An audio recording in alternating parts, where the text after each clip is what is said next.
Hello out there to all you wonderful broads and sirs of New York City. We are coming to you live from NBC on today's date, May 10th, 1937. We are currently remembering the crucial economical event that changed people's lives, ruined the economy, and almost put the whole East under. What event might I be speaking of? Why, the Panic of 1837, of course.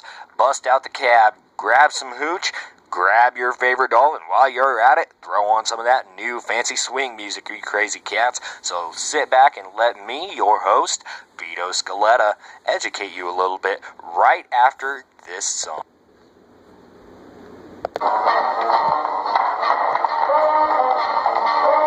was a famous trumpet man from out Chicago way. He had a boogie style that no one else could play. He was the top man at his craft. But then his number came up and he was gone with the draft. He's in the army now, a blowing reveille. He's the boogie woogie bugle boy of Company B. They made him blow a bugle for his Uncle Sam. It really brought him down because it couldn't jam. The captain seemed to understand. Because the next day the cat went out and drafted a band. And now the company jumps when he plays reveille. He's the boogie woogie bugle boy of Company B. A toot, a toot, a toot-a-da, toot, he blows it eight to the bar. In boogie rhythm, he can't blow a note unless the bass and guitar is playing rhythm. He makes the company jump when he plays reveille. He's the boogie woogie bugle boy of Company B. He was the boogie woogie bugle boy of Company B. And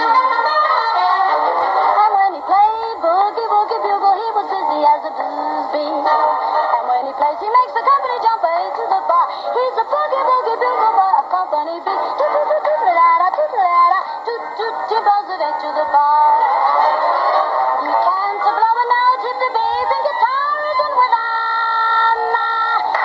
The company jumps when he plays reveille. He's the boogie woogie bugle boy of Company B. He puts the boys to sleep with boogie every night and wakes them up the same way in the early fright. They clap their hands and stamp their feet because they know how he plays. When someone gives him a beat, he really breaks it up. When he plays reveille, he is the boogie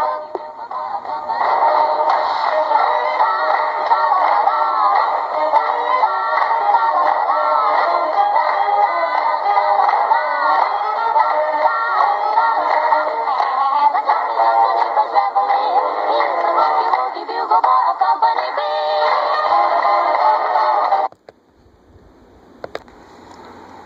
Alright, that was the Boogie Woogie Bugle Boy of Company B by the Andrews Sisters. Alright, now I know that living in the Apple ain't no walk in Central Park, with our personal economical state being in the garbage, with the depression hitting and all those hard-working folk and putting them out on their butts.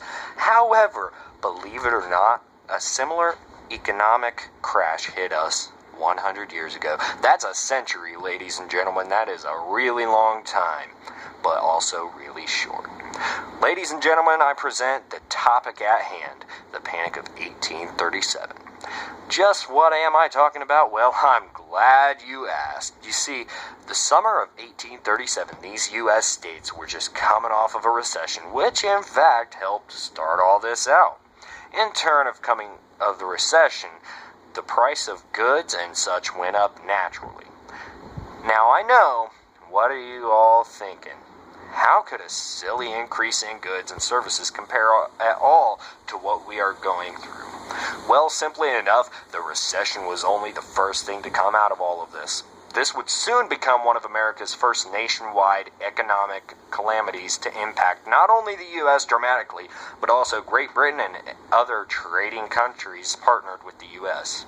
If you remember a fellow by the name of Andrew Jackson, he just so happens to be a prime member in this whole event, being that Jackson passed the Hard Money Act, which basically made anyone who wanted to buy land in the U.S. at the time had to pay either in gold or silver or such, along with a very high premium to the government. But don't tune out right now thinking he's all to blame. Great Britain has a hand in this too. Some allies of war. Anyway, Great Britain had a few too many bad wheat picking days. So they were forcing to import a lot of their food from, you guessed it, us. To compensate for saving Britain's butt, the government decided to raise the rates on almost everything you can think of by more than 5%. Due to this now, most U.S. banks decided to also raise their costs, such as interest. Once the Bank of England heard what was going on in the U.S., believe it or not, they thought it was only fair to raise their costs as well. This went back and forth between the U.S. government, U.S. banks, and the Bank of England until it finally caused an enormous crash in the economy. The economy would not see improvements for more than 7 years after this, and in the time between it was nothing but unemployment, foreclosures, and economical failure across the U.S. Although every part of the U.S. wasn't completely ruined by this, the place that suffered the most would be the East. With unemployment at an all-time high, no one was able to find work or make a decent living to adequately live. I'm telling you folks, we ourselves are going through almost the exact same hardship that these people went through. I know Mr. Hoover is doing the best for us, but his best just ain't enough. But back to the topic, people. This really did ruin lives.